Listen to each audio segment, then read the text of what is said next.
Selamat pagi, siang, sore, atau malam. Perkenalkan nama saya Bastian Antoninus Barani, 1822053. Sekarang saya akan menjelaskan mengenai beberapa topik seperti signal sampling, reconstruction signal, dan juga ADC dan DAC.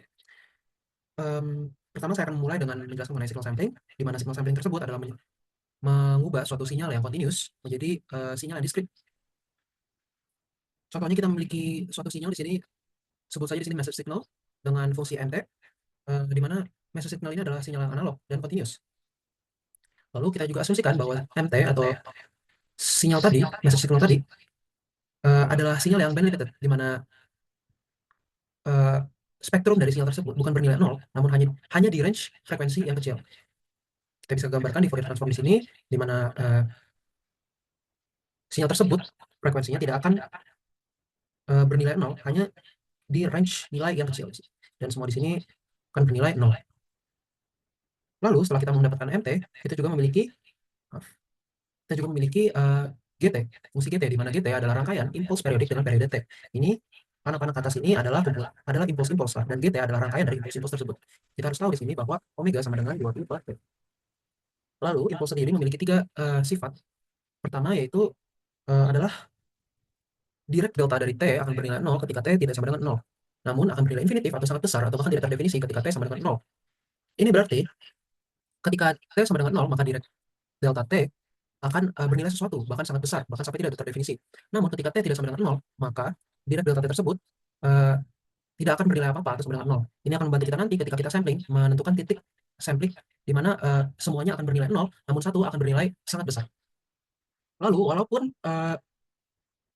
direct delta T ketika T sama dengan 0 akan bernilai infinitif atau bahkan tidak terdefinisi, integral atau kita bisa bilang luas dari direct delta T ini maksimal hanya 1. Dan itu ketika T sama dengan 0. Lalu sifat terakhir, ketika kita memiliki suatu persamaan integral dari minus infinitif sampai infinitif, Ft dikali dengan direct delta T kurang T0 dt, ketika T sama dengan T0, maka hasilnya akan menghasilkan Ft0, di mana Ft0 akan menjadi konstan. Lalu direct delta T0 kurang T0, di mana T0 kurang T0 sama dengan 0, akan menghasilkan 1. Itu bisa dibuat di sini agar lebih jelas. Oke.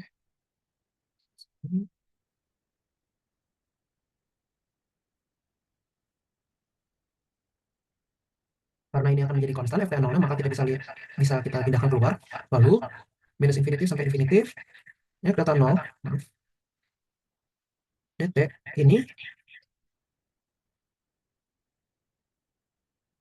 ini akan sama dengan 1.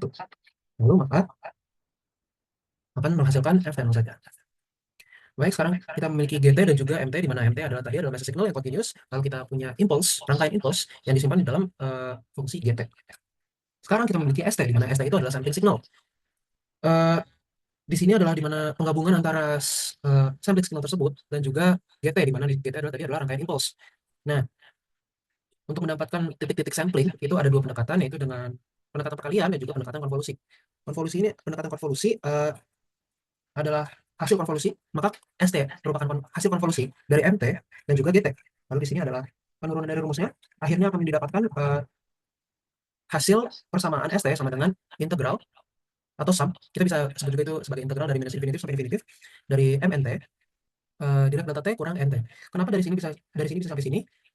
Ini karena di sini kita lihat M tau direct delta T kurang tau kurang MT, di mana kita tahu tadi bahwa agar direct delta T bisa menjadi 1 itu harus T-nya itu sama dengan 0. Maka di sini kita harus memasukkan tau dengan satu nilai tertentu agar direct deltanya agar dapat menjadi 0. Nah, di sini berarti tau-nya kita masukkan jadi T min NT. Maka M tau juga harus disubstitusi menjadi M T min NT. Di sini juga ada pendekatan perkalian, di mana kita bisa lihat di sini. Ini adalah hasil perkalian dari atau penggabungan dari GT dan juga MT. Maka kita bisa kalikan. Lalu GT kita bisa ubah karena dia adalah gabungan dari rangkaian impuls, maka kita bisa bilang bahwa GT itu adalah sum atau jumlah dari minus infinitif sampai infinitif dari direct delta T dari T kurang NT besar. Lalu sama seperti tadi menggunakan sifat shifting delta direct, kita akan berusaha agar direct deltanya menjadi nilai 1, di mana T-nya harus sama dengan 0. Maka T-nya di sini harus disubstitusi dengan NT besar. Lalu MT-nya akan menjadi NT besar. Ini sama seperti tadi, lalu hasil akhirnya adalah ini. Nah, fungsi ini menjadi representasi sebuah sinyal terambil, di mana sinyal terambil dari impuls di titik waktu tertentu dan amplitudenya berbeda-beda. Lalu di ST ini kita bisa lihat titik-titik samplingnya, itu direpresentasikan dengan X di sini, di mana X1 itu adalah di mana N-nya adalah 1, lalu dia berada di periode T. Lalu ketika N-nya 2 direpresentasikan dengan X2, di mana N-nya 2 dan dia dalam periode 2T, dan seterusnya. Baik, sekarang kita akan masuk ke aliasing. Aliasing itu adalah fenomena di mana distorsi terjadi ketika sinyal yang disampling dengan frekuensi yang terlalu rendah. Mungkin saya akan memberikan contoh terlebih dahulu. Misalnya, eh, kita akan representasikan sampling sebagai memfoto dan kegiatan yang difoto atau sinyalnya direpresentasikan dengan tangan saya yang bergerak. Nah, ketika tangan saya bergerak dengan lambat, lalu frekuensinya atau orang yang memfoto itu juga memfoto dengan lambat, maka bisa terjadi hasil yang saya diam saja seperti ini. Bisa saja ketika difoto hasilnya gambarnya akan terlihat saya lagi seperti ini atau seperti ini seperti ini seperti ini seperti ini. Namun jika saya seperti ini, hasilnya pastinya akan jelek. Contohnya saya contohkan seperti ini. Nah, ini adalah contoh ketika tangannya sangat cepat bergerak sangat cepat, namun yang foto lambat. Ini adalah ketika tangan saya lambat, namun fotonya juga lambat. Ini masih bagus, lalu ini akan timbul distorsi yang disebut aliasing. Lalu ini adalah penurunan dari rumusnya, di mana ST tadi kita sudah mengetahui bahwa sampling signal itu merupakan gabungan dari sinyal yang utama kali dengan rangkaian dari impuls. Lalu kita ingin melihatnya dalam sudut pandang frekuensi, makanya kita akan menggunakan transformasi Fourier untuk mengubah dari domain waktu ke domain frekuensi. Lalu persamaannya akan menjadi seperti itu, di mana 1/2pi, lalu dalam kurung M besar omega dikonvolusikan lagi dengan G besar omega, di mana M besar omega itu berasal dari MT dan G besar omega itu berasal dari GT, di mana mereka dari domain waktu dirubah menjadi domain frekuensi. Lalu rangkaian impuls tadi, jika ini bukan konvolusi, maaf ini cuma bintang, ketika ditransfer menjadi domain frekuensi, domain omega di sini, itu menjadi omega S, kita sebut ini integral losam ya, integral dari minus infinitif sampai infinitif, direct delta, di sini harusnya omega M, di mana omega M itu adalah omega maksimal atau sebut saja frekuensi maksimum dari sinyal, dikurangi dengan omega S, frekuensi dari sampling. Lalu dimasukkan di sini, hasil dari ini, dimasukin ke sini, kita mendapatkan persamaan ini, lalu omeganya dikeluarkan, omega per 2pi kita mau tahu bahwa hasilnya adalah 1/T, lalu sifat konvolusi dari salah satu sifat konvolusi adalah fungsi xt jika dikonvolusikan dengan delta t kurang t0 akan menjadikan t kurang t0. Maka s omega ini yang ini dimasukkan sifat ini akan menghasilkan 1/Ts dengan sum dari infinitif sampai infinitif m besar omega m dikurangin n omega s, di mana ini akan dimasukkan ke sini, ke m besar omega. Lalu untuk dapat kita gambarkan secara baik, kita akan memasukkan berbagai macam n ke dalam persamaannya. N sama dengan di sini kita masukkan min 1, 0, dan 1. Dan di sini adalah ini min infinitif, maksudnya terus menerus sampai infinitif. Lalu di sini adalah infinitif, di mana akan terus menerus sampai infinitif plus infinitif. Ini adalah hasil penggambaran dari S omega yang telah kita buat tadi persamaannya. Di sini bisa kita lihat ada gap, dan dia di gambar ini dia tidak ada yang overlapping, frekuensi overlapping. Lalu di sini kita bisa lihat di sini adalah omega S-nya, lalu di sini adalah omega S plus omega M, di sini adalah omega S kurang omega M, dan di sini adalah omega M, di mana di sini adalah frekuensi tertinggi atau paling maksimum dari sinyal utamanya. Oh maaf, di sini kita bisa lihat bahwa ini dapat terjadi jika omega S itu lebih besar dari 2 omega M. Lalu apa yang terjadi kalau misalnya omega S-nya sama dengan omega 2 omega M? Di sini masih tidak terjadi overlapping dan masih baik-baik saja.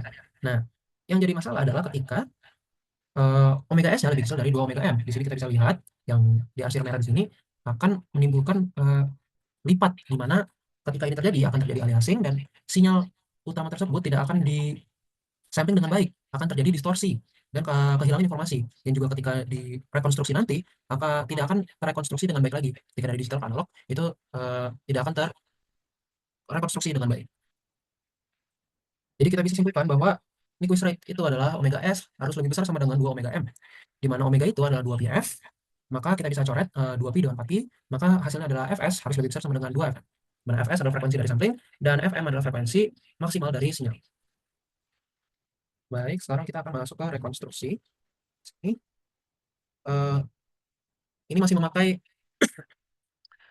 fungsi di atas di sampling tadi, di mana sum dari n dari min infinitif sampai infinitif mnt besar dikali direct delta t mnt itu bisa sama dengan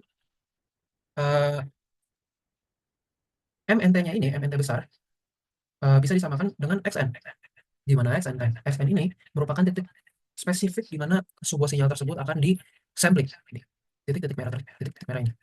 Oke. Lalu ada beberapa tahap dalam rekonstruksi ini. Pertama, yang tadinya dalam domain waktu, sekarang kita akan mentransformasi ke domain frekuensi. Ini seperti tadi kita akan menggunakan transformasi Fourier dari ST. Jadi seperti ini, lanjut, lalu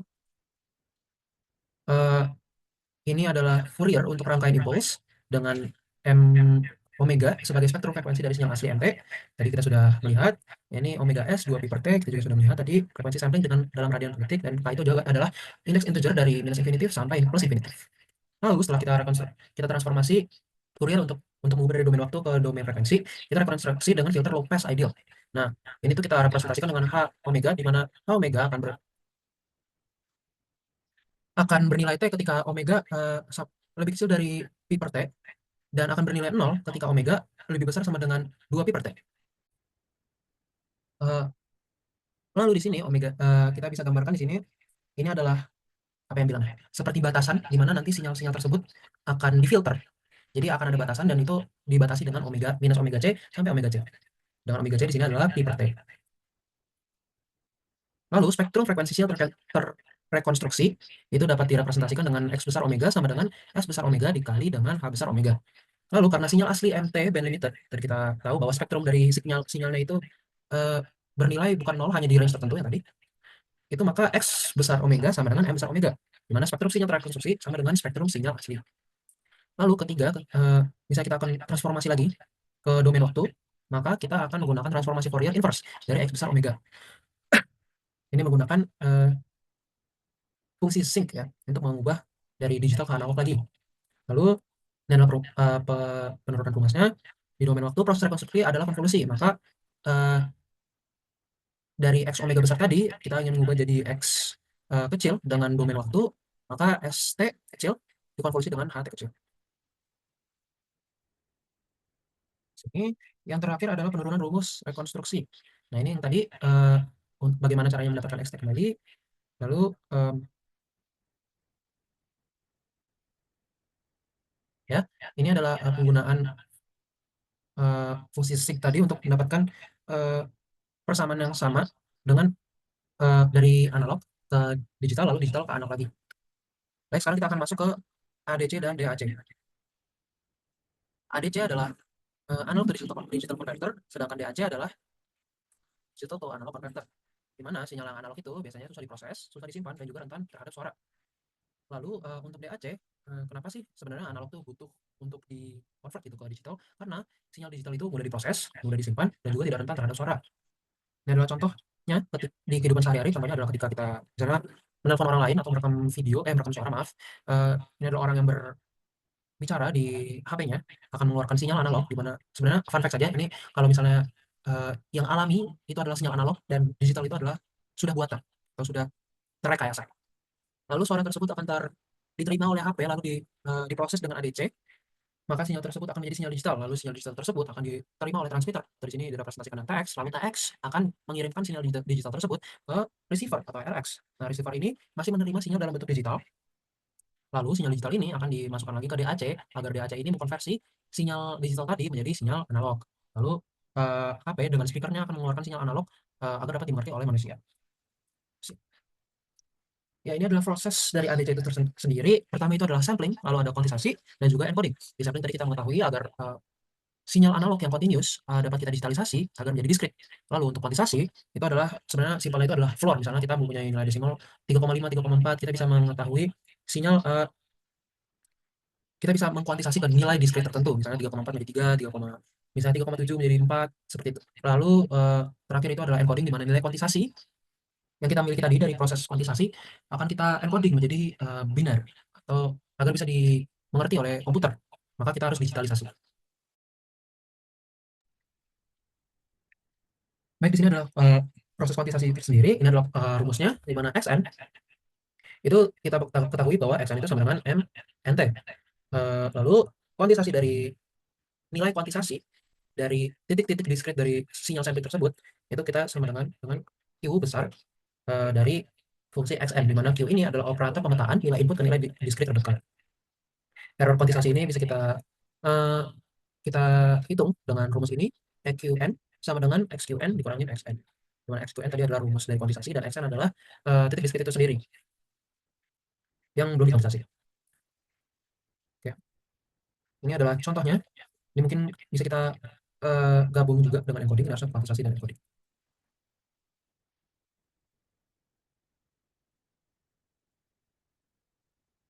Di misalnya tadi ST yang kita miliki di atas tadi, kita sudah mempunyai titik-titik sampingnya, lalu kita perlu mencari berapa banyak level yang kita punya untuk mengetahui nilainya itu akan direpresentasikan dalam berapa bit. Di sini karena ada 10 di sini, kita ambil ada 10 level, maka ini masuk ke encodingnya, di mana rumus untuk mencari bitnya adalah log 2 dari level, maka log 2 dari 10 adalah 3,3, kita ambil ke atas, jadi 4 bit. Nah, di sini melihat ketika n sama dengan min 3, yaitu adalah min 3t, maka amplitudenya, amplitudo ya, itu adalah min 3. Maaf, ini adalah 2. Seperti terus. Ini misalnya di sini ketika titiknya min 2 atau di min 2t, maka dia nilainya adalah 2,4. Maka kita masukkan rumus tadi di mana dia memetakan ke nilai terdekat, maka 2,4 mendekati lebih dekat ke 2. Lalu 4 jadi 4, 7,8 ke 8, 7,7 ke 8, lalu 3,3 ke 3. Nah, ini tadi kita mengetahui bahwa hasilnya adalah 4 bit, maka yang nilai kuantisasi tadi harus kita digitalisasi ke biner sebanyak, maaf di sini salah. Ini harusnya 4 bit. Ini, nah, ini adalah proses dari ADC, di mana sinyal-sinyal tersebut dirubah jadi digitalisasi. Ini adalah rumus bitrate, lalu kita masuk ke proses DAC. Nah, di DAC ini kita pengen merubah lagi dari digital ke analog. Nah, pertama ada beberapa proses juga. Pertama adalah decoding digital ke nilai kuantisasi. Nah, ini tadi kita dari dalam domain sampling rate-nya, kita sekarang merubah menjadi ke domain waktu. Lalu dirubah menjadi kayak gini, di mana XQT itu sama dengan sum dari M infinitif sampai. Oke, tadi em, lanjut ke proses kedua, di mana rekonstruksi dengan filter Lopez. Setelah kita merubah fungsi XQN ke XQT, di mana domainnya berubah dari N ke waktu, eh, kita mengetahui ada di fungsi tersebut ada variabel, kita sebut saja P, yang menandakan zero order hold, atau di sini bisa dibilang sebagai fungsi persegi panjang yang mempertahankan nilai diskrit tersebut. Lalu di proses kedua adalah rekonstruksi dengan filter Lopez, di mana output DAC berbentuk sinyal bertingkat. Proses rekonstruksi dilakukan dengan konvolusi antara sinyal digital XQT dan filter Lopez HT. Jadi X analog dari X analog T itu adalah XQT dikonvolusi dengan HT. Lalu HT menjadi fungsi sin PT per TS. Nah, di mana fungsi sin C ini adalah interpolasi untuk menghasilkan sinyal analog kembali. Lalu ketiga atau ini adalah proses terakhir adalah efek ZOH, di mana efek ini dari sini tadi zero order hold, eh, di mana efek ini menyebabkan atenkasi pada frekuensi tinggi sehingga hasil rekonstruksi memiliki distorsi dibandingkan sinyal aslinya. Jadi untuk visualisasinya atau untuk gambarannya, awal-awal tadi kan untuk zero order hold itu dia akan berbentuk seperti eh, seperti ini. Dia kayak staircase atau panjang-panjang seperti itu. Lalu akan eh, dengan filter low pass, dia akan berbentuk lagi seperti ini. Dia akan diperhalus, sinyalnya akan menjadi sinyal analog kembali. Namun tidak akan perfect karena ada efek ZOH tersebut, sehingga akan timbul distorsi di dalam sinyal analog tersebut. Baik, sekian untuk eh, penjelasan dari saya mengenai sampling, rekonstruksi, aliasing, dan juga ADC dan juga DAC. Terima kasih.